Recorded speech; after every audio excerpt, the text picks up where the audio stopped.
It's that time of year we're starting to see all the new laptops. The Tiger Lake laptops are filtering into the studio. I just reviewed the Dell XPS 13 9310, as you probably know. If you didn't, I'll leave the link below. The big takeaway, of course, is the improved graphics with the integrated XE graphics, a nice boost over the integrated Iris Plus graphics we saw from the last gen. So when Asus sent me their all-new ZenBook 14 UX425EA, I quickly jumped on it, and the reason being is this has not only the Intel 11th generation Tiger Lake processors, it has those integrated XE graphics. It also has a beautiful 14-inch display, thin and light design, a new design. We'll get into that and more in this review. Hey everybody, it's Andrew, and this is my review of the all-new Asus ZenBook 14. It's the UX425EA.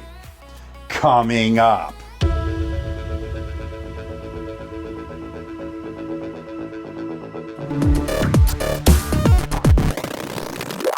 You like these type of videos? Why not hit that subscribe button and make sure you hit that notification bell? This way you'll be alerted every time I upload a new video. Make sure you follow me on my social media, especially Twitter and Instagram. It's on those platforms where I post the updates. And don't forget to check out my new Discord server. It's a great place for us to hang out and talk tech. Link in the description below. And today's video is brought to you by all the members who contributed this month to the channel. Want to become a member? Hit that join button below. And in the interest of transparency and full disclosure, I'm not being paid by Asus. I'm not being sponsored by Asus. All the opinions you're about to hear are my own, and no one is seeing this video before it's released. This review unit was provided by Asus, and once this review is done, I'll be sending it back. Pricing starts at $8.99. You can head on over to asus.com. You can pick it up over there, or you can head on over to B&H Photo. They have it coming as well. That's $8.99. Again, I'll put the link below. And with specs and pricing out of the way, let's find out what you get inside the box. Let's open it up. Lifting the lid, you're greeted by the unit itself, and boy, it does feel nice and premium. We'll get into that in just a little bit. You get a pretty compact 65-watt USB-C adapter. We'll talk about battery life and charging times later on in this video. They include an Ethernet adapter, which is a nice touch, but unfortunately there's no 3.5mm audio jack on this laptop. That's right, you'll have to use the included dongle. And finally, they give you a nice carrying sleeve in the box. That's a really nice value add. I wish more manufacturers would follow suit.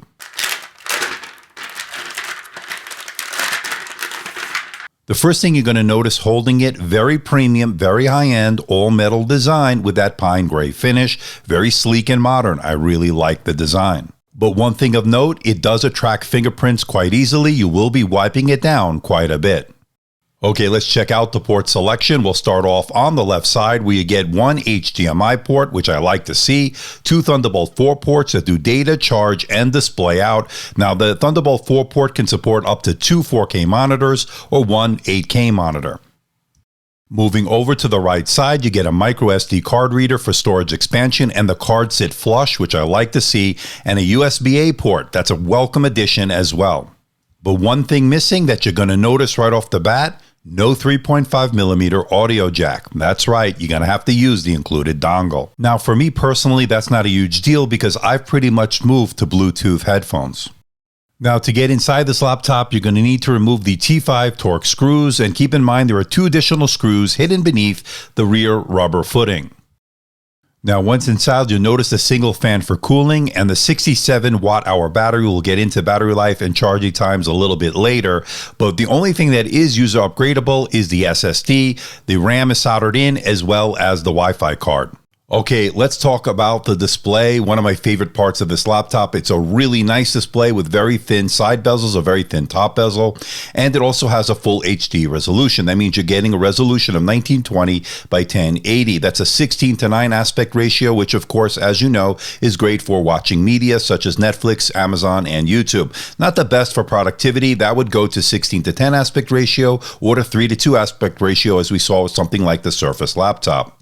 And I'm happy to report that it has some really deep blacks, excellent contrast, good white points, and it has a really good color accuracy with a Delta E score of 1.29. It also covers the color gamut really well, 92% sRGB, 70% Adobe RGB, 70% of the P3 wide color gamut, and 64% NTSC, making this a good choice for those content creators that do Lightroom, Photoshop, and of course, video editing. The great news is it's also a matte display, so that means you don't get any unnecessary glare or reflections. It's also a very bright display coming in at 370 nits, making this a great choice for both indoor and outdoor use, especially because it has that matte display. You don't get that glare, as I mentioned. So this is the front-facing camera on the Asus ZenBook 14. That's the UX425EA that we're looking at here today. It's a 720p 30 frames per second Windows Hello camera, meaning it's infrared. You can log in with face recognition. I'm curious to know what you think. Let me know in the comment section below. And for those wondering, yes, you can open the lid with one finger. Now, once you do open that lid, you'll notice the keyboard. And I gotta say, I like that edge-to-edge keyboard. Very comfortable to type on for extended periods of time.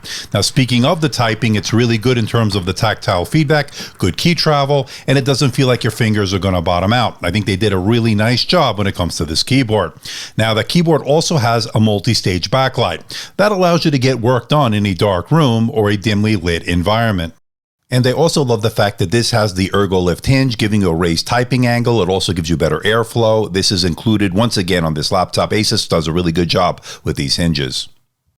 And it has a precision touchpad. It's a pretty wide touchpad. It's a glass touchpad and very responsive. Two-finger scrolling is buttery smooth and all the gestures are working. And it also has a number pad 2.0. That's good for those number crunchers out there who do a lot of Excel spreadsheets. Now, when it comes to performance, the ZenBook 14 did very well, especially with the fact that it has the integrated XE graphics on my review unit. That's a step up from the Iris Plus graphics from the Ice Lake processors we saw in the previous generation. Now, as you can see next to the Dell XPS 13 numbers here, the one I just reviewed with the Tiger Lake, same specs, you're seeing a little bit less performance over that Dell XPS 13, but very similar numbers. And when it comes to gaming, obviously you can play some of the titles on lower settings, and you're getting more playable frame rates than you did with the integrated Iris Plus graphics from the last generation. So we're definitely seeing a bump up here when it comes to graphics processing power. We're seeing better things for gaming. We're seeing better video editing. So this is a definite step in the right direction. Surface temperatures are warmest towards the back of the system where the processor and the heat pipe are located. Now the palm rests and sides of the keyboard remain relatively cool no matter the load. So that's been pretty good. And when I ran the Prime 95 stress test, the CPU would clock up to 3.7 gigahertz with a temperature of up to 95 degrees Celsius. Then it would drop down to 2.5 gigahertz and stabilize at a cool 68 degrees Celsius.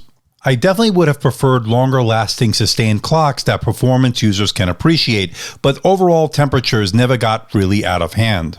Now the fan will kick in under heavy load. It doesn't get too loud and nothing out of hand, more in line with what we see with these Ultrabooks, so not too bad. Now where this device really shines is its battery life. It has a 67 watt-hour battery and it did 13 hours and 11 minutes on my continuous web surfing test, definitely giving you all-day battery life. And the great news is the included 65 watt USB-C power adapter only took an hour and a half for a full charge. That's fast. And when it comes to the audio, there are two bottom-facing speakers, and I would say that they're okay. They're not the best speakers I've ever heard, certainly not the worst. The volume is pretty decent. It lacks a little bit of bass. It could use a little bit more bass, but I would say it's a pretty decent experience. Okay, let's wrap it all up. Can I recommend the Asus ZenBook 14 UX425EA here for late 2020? And the answer is an absolute yes. I really like the redesign here by Asus. I like the Tiger Lake laptops here, especially with that great integrated graphics, the XE graphics giving you strong performance. I like that sharp, bright, vibrant 14-inch display, that nano edge display with thin bezels. I love the comfortable keyboard, especially with that raised typing angle thanks to that ergo lift hinge. I like the precision touchpad. I like the user upgradable SSD. You get two Thunderbolt 4 ports for great expansion in terms of putting in multiple 4K monitors. Long battery life, 13 plus hours is excellent. That's great. Lightweight design, especially if you need a rugged design with that military standard 810G rating. It can take a licking and keep on ticking. It has an infrared Windows Hello camera, which I love. And they do include the adapters in the box along with a sleeve. That is a nice touch, especially at this really good value price price point when you consider other laptops in this category are much more expensive.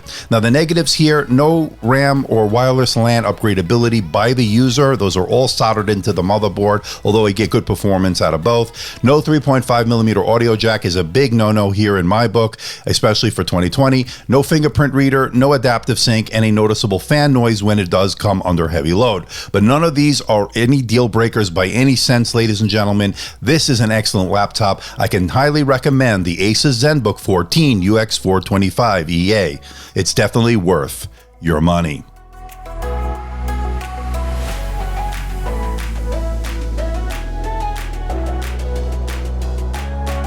So what do you think about this bad boy, the ZenBook 14 UX425EA? Thin, light, really nice design, nice gray color, although it will show a lot of fingerprints, as you probably see on this video. You will be wiping it down, but I like its port selection. I like the Thunderbolt 4 ports that it has. I like the fact that it does have a full-size USB-A port. It does have an HDMI port. I just took a look at the XPS 13 9310, and that only has 2 Thunderbolt 4 ports. So this is a definite better port selection. I also like its beautiful display, 14-inch display, 1-watt display, so that means you're getting really great battery life out of it.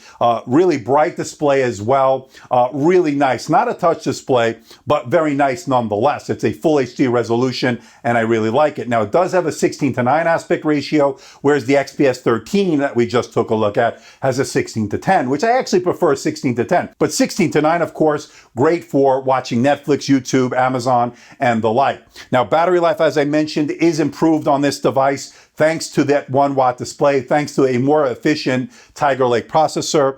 Really good in that regard. So all-day battery life. You won't have to be plugging in. You could take it with you on the go, and that, of course, is always good.